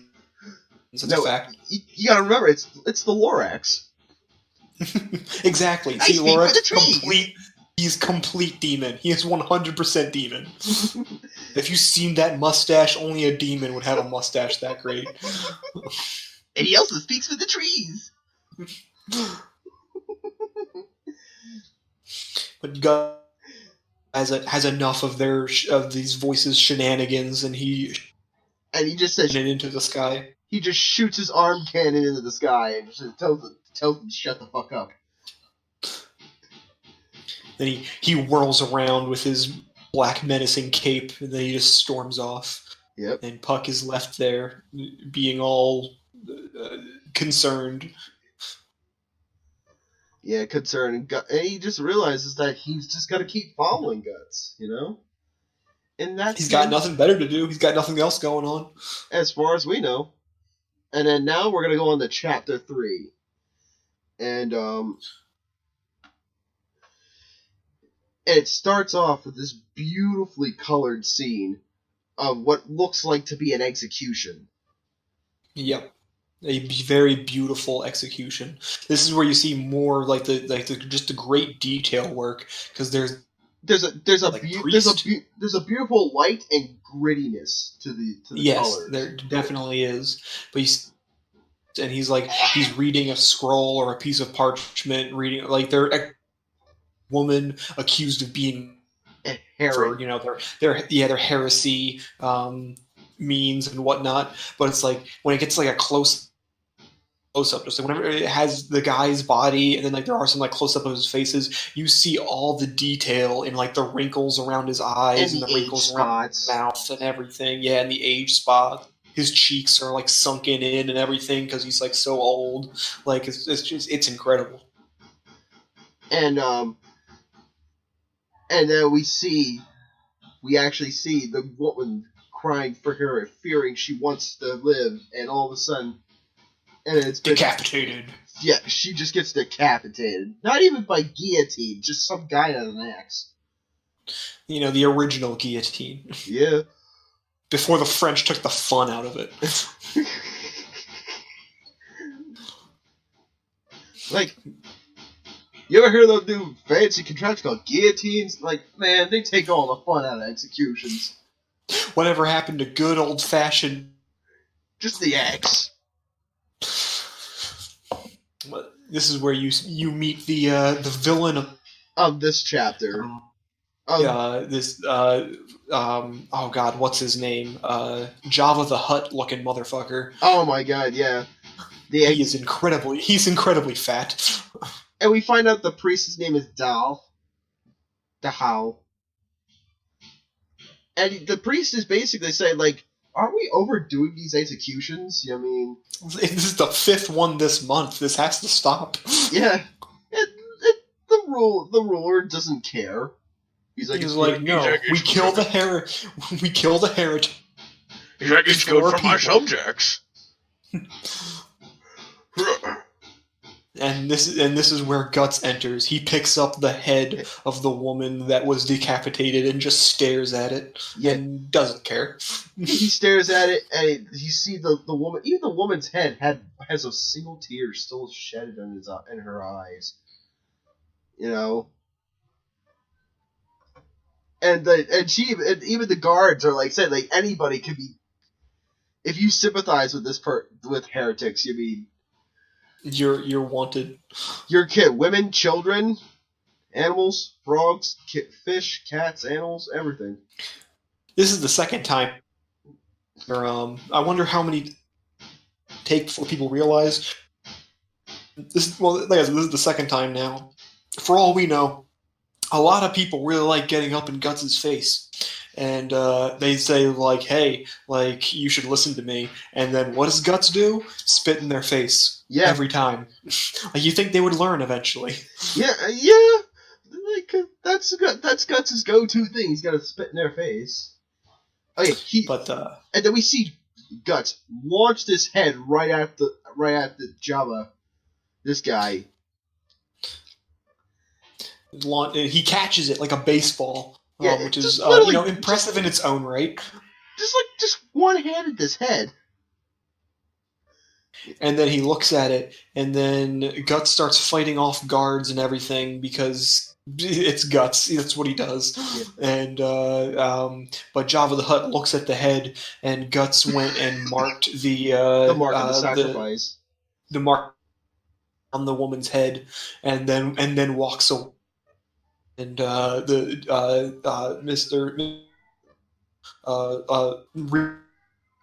Is, and then just starts laughing, and he head in his hands, and just drops it to the ground, crushes it, all the eyeballs and shit comes out of it, and I just love how Guts shows that he does his own kind of Kenshiro moment.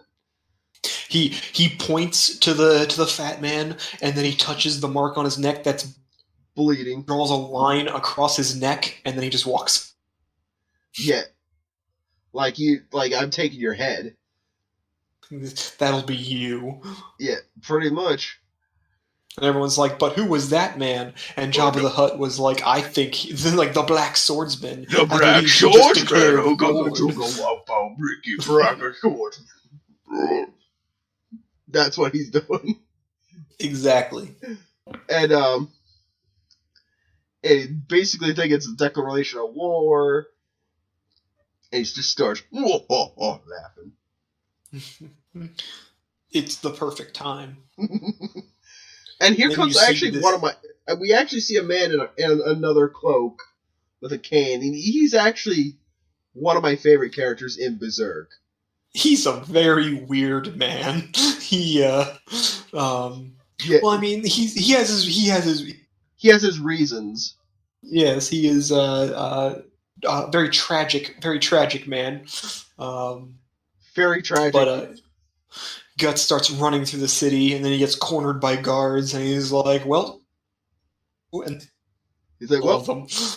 Yeah, look at all of them. They're just like they line up perfect for a horizontal sword swipe. Yeah, exactly. And they ask for him to forfeit his life.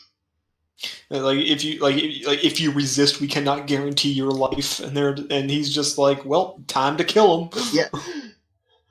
Time to hacking. Swords starts doing his thing, completely bisecting people in half. And now we see more guts coming out too. Yes, now it's getting a little bit more graphic. Yeah, now we see more graphic gut motions. It wasn't graphic enough before. We gotta turn it up a notch. Yeah, and it's just still looking cool as ever. And everybody's wondering, what the hell is that kind of a sword? It just cuts right through armor and weapons. It's crazy. It's like raw iron. Iron.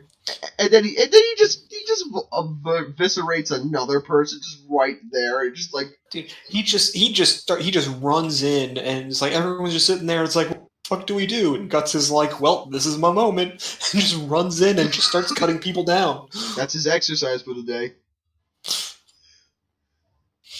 And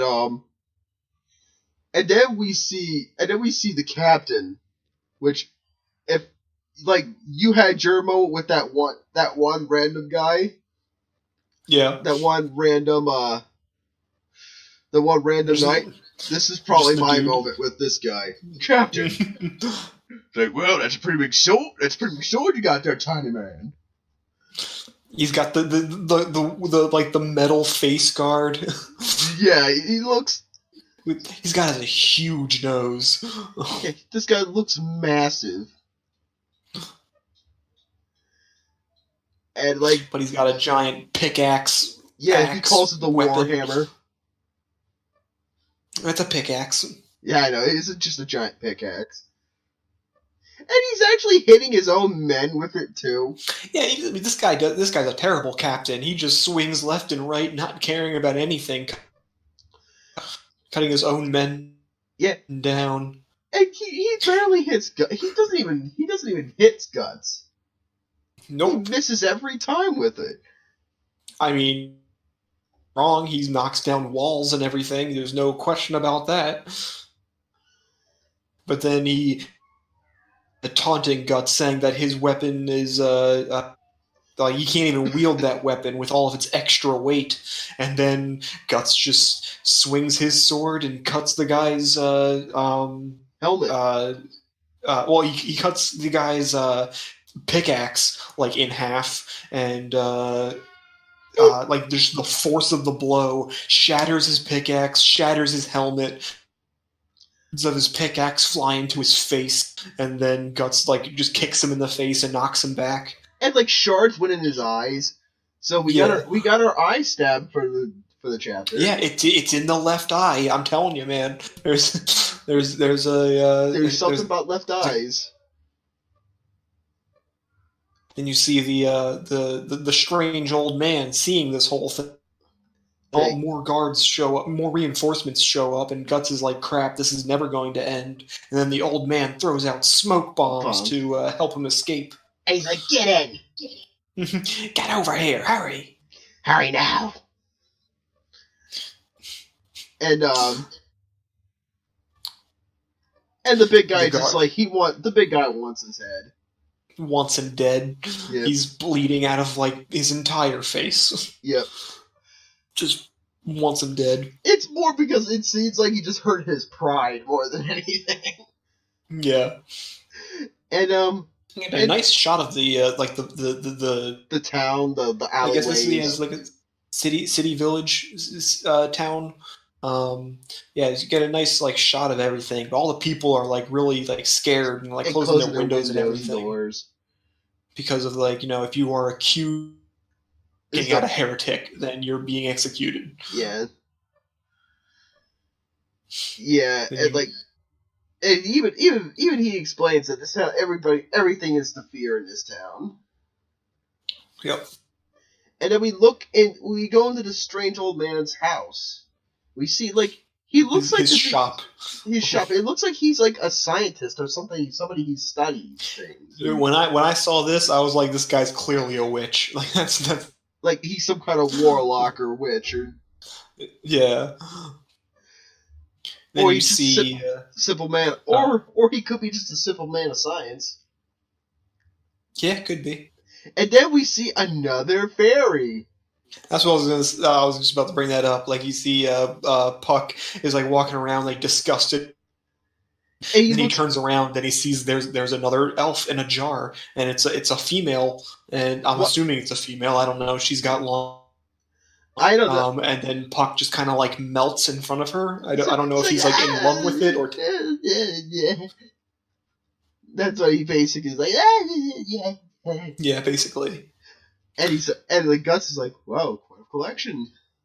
And he's like, got a jar. He's eat us in a jar. Like, what is up with this guy? He studies things, I guess. That's just how he does it.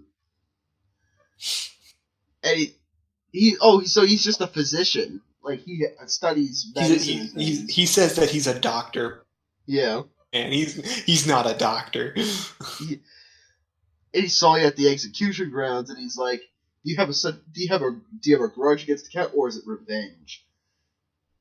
This is what I'm talking. Like, Guts just kicks the guy's cane out from under him and knocks him over, and he's like, "I'm the one asking questions."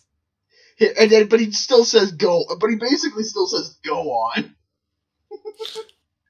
He basically says, "I'm the one asking questions too," but go on. Yeah, really.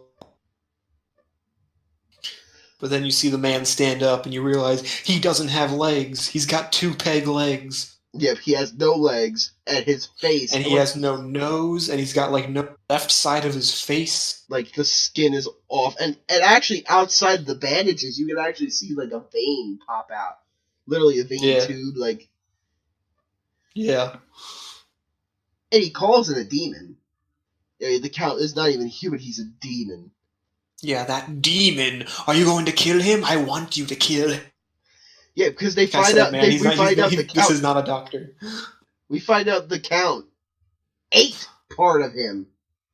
Shaved him and ate him. Yeah. And he and Guts, and he thinks that Guts is not going to believe this guy. And Guts is like, nah, I believe you. This shit happens. Yeah, and then he wheezes and wheezes in glee. And then he takes him to a secret room and shows the secret chamber, because can't be an anime without secret chambers and buildings. Yep, a secret door.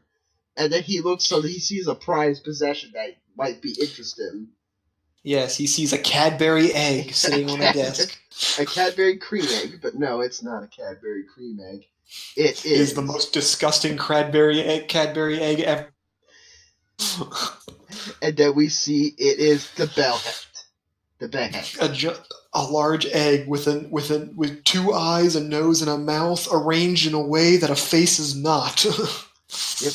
And then we end this volume off it being called a bellhead. Yes, Guts looks at it and is like, it's the bellhead! And that's... And, yeah, that ends volume 1 of Berserk. So, Matt, what do you think of volume 1 of Berserk? Very good. Like I said, I knew of the actual anime and everything. Well, the original anime, and I was curious to know what were between the manga and the anime. And I gotta say, I like the I wish the anime was more like the manga. Like, I understand, I guess, time restraints or whatever, but I mean, I feel like there's a lot of stuff that was like we were saying earlier about how it was the series is it can't properly be translated into any other media, but it's there are it is a very graphic series. I'm not going to deny that is a fact. It's kind of fun. Years I have seen graphic, so I don't know why they didn't why this hasn't gotten the proper adaptation that it needs. I do not see the problem with it. I do not think it would do. I believe that it would do very well if they did a proper adaptation. Yeah, you know what? I was thinking maybe if they did do a proper adaptation, I think Netflix would be the way to go. I could see that, yeah. Yeah, put it on Netflix. I think that would be the best way to go because there's less restrictions. You know what I mean? On what you can get away with, and and plus you're not completely flipping the bill. Netflix is taking that. You know what I mean? Yeah. And get a whole new cast, whole new animation studio, you know what I mean? Just do the manga from very beginning, you know what I mean? I think if that's anime wise, I think Netflix will be its last chance. You know what I mean? Anime wise.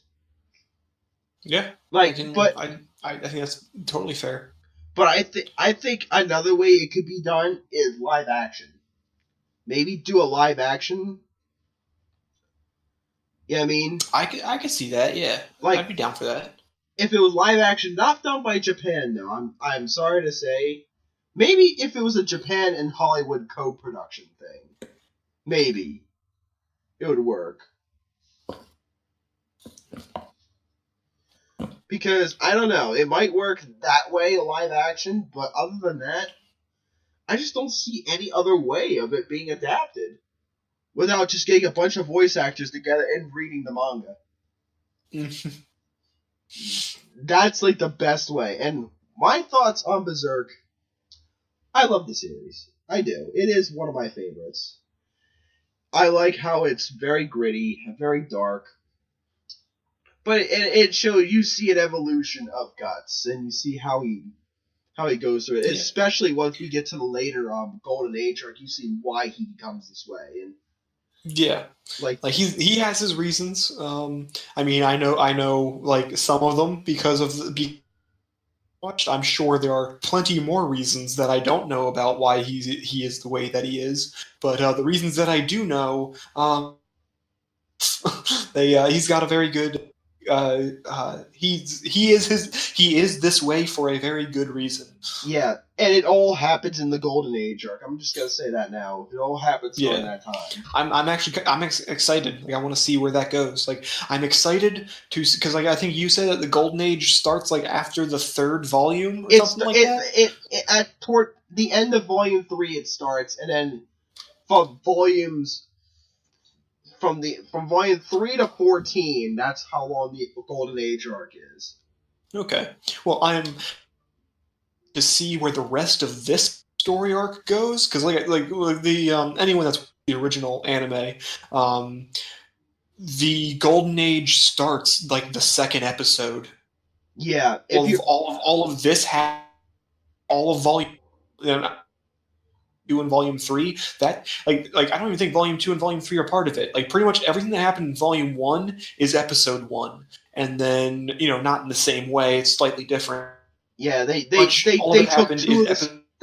the first 2 chapters and mashed them into a weird combination. Yeah. And then the 2nd episode is they go into the Golden Age stuff. So I'm curious to see what more there is, but then I am also curious to see how the Golden Age is different from the anime. Well, if you want to see a good adaptation of the Golden Age arc, the 3 movies. I mean, oh yeah, the 3 movies that uses the same Japanese cast as the 2017 and 16 adaptations. Yeah. They use that's the Golden Age arc. That's how the Golden Age arc is. And actually, if you watch the Golden Age arc and you watch the 2017 and 16 anime adaptations, like, it's technically that's like a sequel to that. But it's higher quality animation than we got in 16 and 17. Yeah, I was gonna say, like, I do not know, like, so I've heard a little bit about the latest anime adaptation that Berserk got, and I know that, like I said before, that things about it. I heard that it was garbage.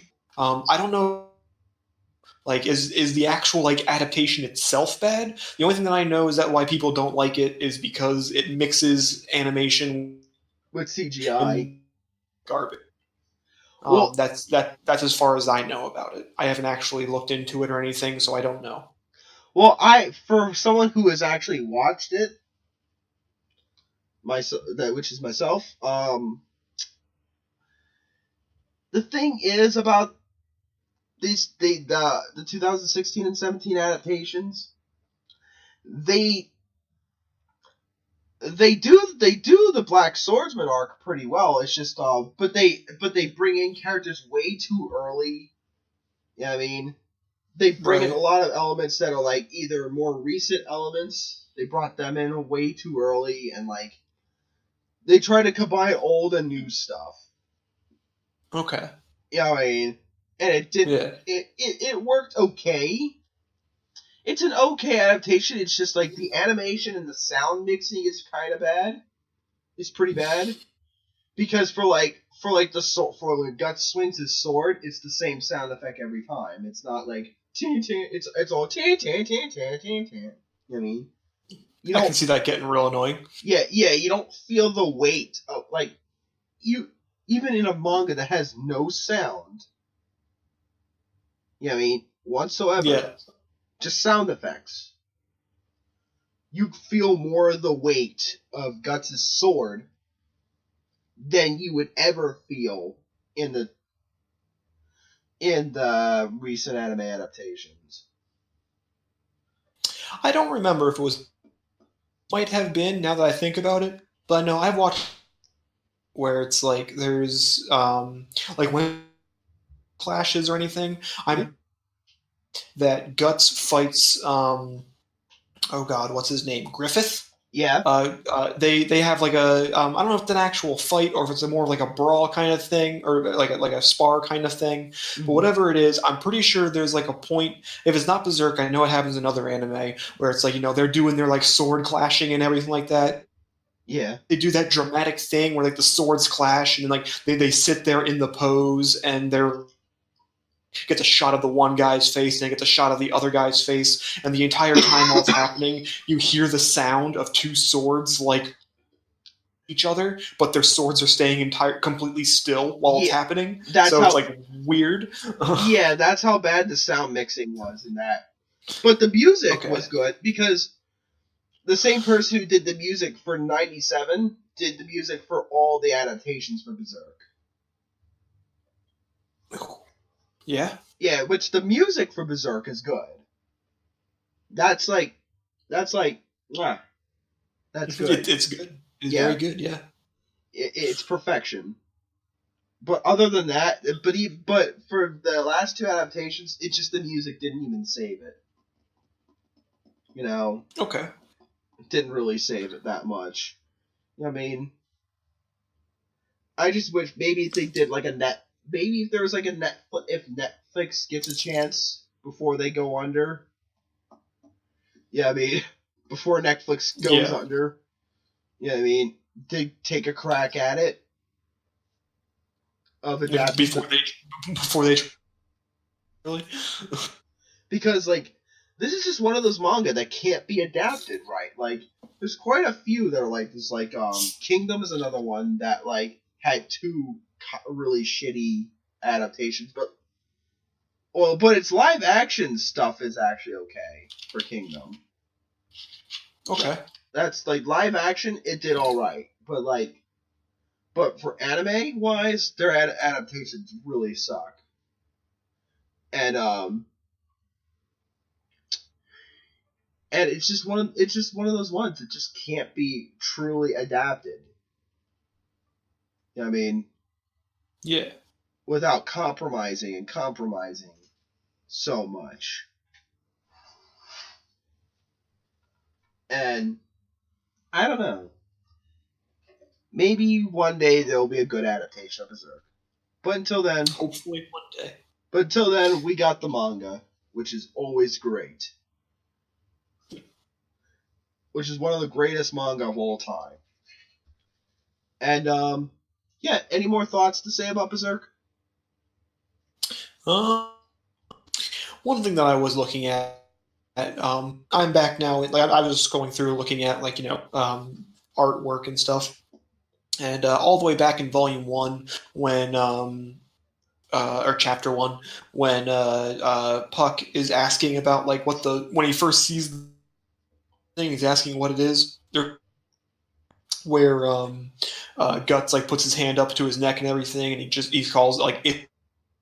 That's all he says, but it's like just like the image of it is like you see it's like it's Guts' face and he has his hand like up against his neck, but it's like this is like that or like we said about it, like he always has and like he only ever like uses his left eye, and then in this like scene you see like it's like his face, you see his left eye, and you see like there's like the right side of his like covered in like shadow, and it's like, but the artist didn't draw the right eye, like the entire like right side of his face entirely in shadow, except for like one bit, like the triangular peak is like the only thing in, and it's like the more I look at this, the more I'm just like, this is just weird. Like this just looks weird, but still cool. I was thinking like. Well, yeah, like it looks nice and everything, but it's like at the same time, it's like you should at least have like his like eyelash or something there, because like I was thinking that like maybe his like eye was cast in shadow, so didn't show it, but then like his left eye is like the way he's like angled and everything, his brow ridge and everything. His left eye is also cast in shadow, but it's open and you can see it. And then the right side of his face is entirely in shadow, and it looks like he doesn't have like an entire right side of his face. It's just itch. But it's like that's like really my only complaint. Like the entire series thus far, like artwork wise, has just been beautiful.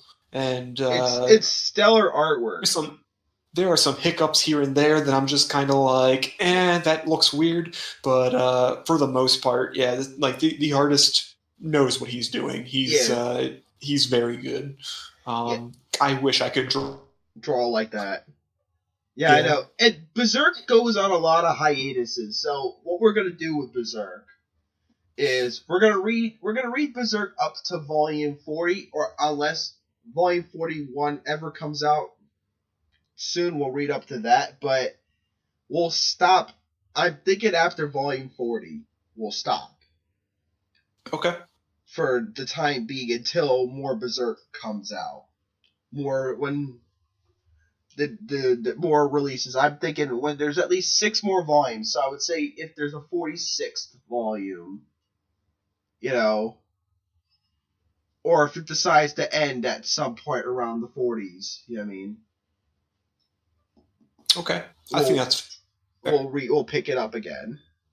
Yeah. Because yeah, it like manga like Hunter x Hunter, Bastard, um, Beat the Vandal Buster, you know what I mean? Like a lot of manga that go on like numerous hiatuses, this is just one of them. Yeah, I mean, and with Kentarou Miura, it's mostly for research and creative reasons. You know what I mean? He takes a long time, you know, what I mean, to research what he needs to look at for more stuff for the work, and he has said that right now, currently, Berserk is 60 to 70% done. And then again, I'm looking forward to seeing where this story goes. Then again, I don't know. It's one of those things like Eiichiro with One Piece. God, I always bring up One Piece somehow in this podcast. But Eiichiro with One Piece. He says like right now it's like around 70 to 80% done right now. One Piece. But then again, I don't know. I know, but you can't hold him to it. You know what I mean? It changes. I remember like just asking you when One Piece was going to end, and you tell me about to end every year for like 10 years. So like it could I don't know when it's going to end actually means. Yeah, he has said that it's gonna be like around 100-something volumes. One Piece will be. Okay. That's what he says, but who knows? Maybe it might break the 200 barrier. Who knows? Only time will tell. Yeah. But I think for now we're gonna I think we're gonna call this an end.